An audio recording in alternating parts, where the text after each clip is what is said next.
Oxygen ఉత్పత్తి అవుతుంది, దాంట్లో వైరస్ కొన్ని క్రిమి కీటకాలను చంపేస్తుంది, మనకు రక్షణ కలిగిస్తుంది అని వాళ్ళు పరిశోధన చేసి తెలుసుకున్నారు. కానీ మన మహాత్ములు ఎప్పుడో చెప్పేసి.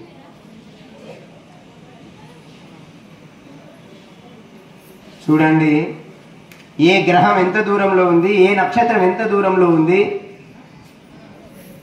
భూమికి సూర్యునికి, సూర్యునికి చంద్రుడు. వేదాలు ఎప్పుడో రాసిపెట్టినాయి, మన ఋషులు మునులు ఎప్పుడో రాసిపెట్టిరు.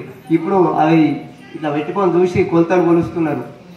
కానీ మన వాళ్ళు ఎప్పుడో చెప్పేసారు, అదే లెక్కస్తున్నది మళ్ళీ ఈ సైంటిస్టులకు.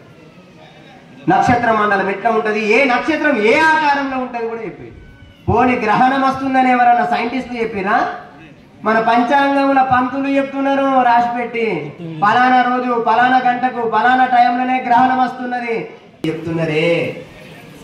ఎప్పటి నుంచో సంవత్సరం ముందే రాసి పెడుతున్నారు పంచాంగంలో. మరి ఎంత జ్ఞానివంతులు ఆలోచించండి.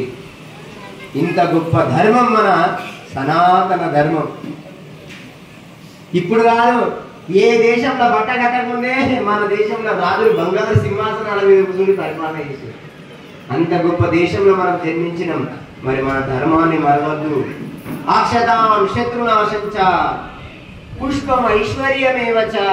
నువ్వు తెలిసి గాని తెలియక గాని ఒక్క పుష్పాన్ని ఓం నమశివాయ అని గాని, ఓం దుమ్ దుర్గాయై నమః అని గాని, అమ్మవారి గాని అయ్యవారి గాని నామస్మరణ చేస్తూ పుష్పాన్ని ఎప్పుడైతే భగవంతునికి సమర్పిస్తావో, పుష్పం ఐశ్వర్యమేవచ, నిన్ను ఐశ్వర్యవంతుణ్ణి చేస్తుందంట. అంటే నీకు తెలియకుండానే, నువ్వు కోరకుండానే కుబేరుని అయిపోతుంది. అంత యోగము భగవంతునికి పుష్పాలు సమర్పిస్తే వస్తుంది.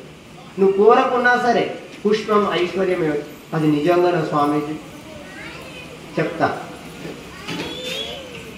పూర్వకాలంలో కుబేరుడు ఉండే, పోయిన మన గుళ్ళో పాండురంగ మందిరంలో చెప్పుకున్నాం మనం. కుబేరుడు ఎవరంటే వైశ్రావణుడు అనే రాజు. ఆయన శివుని పూజిస్తే కుబేరుడు అయిపోయాడు. ఇప్పుడు ఒక భక్తుడు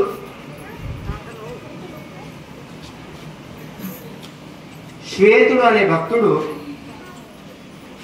ఫస్ట్ ఎట్లా ఉంటాడంటే, ఆయన బాగా మూర్ఖుడు.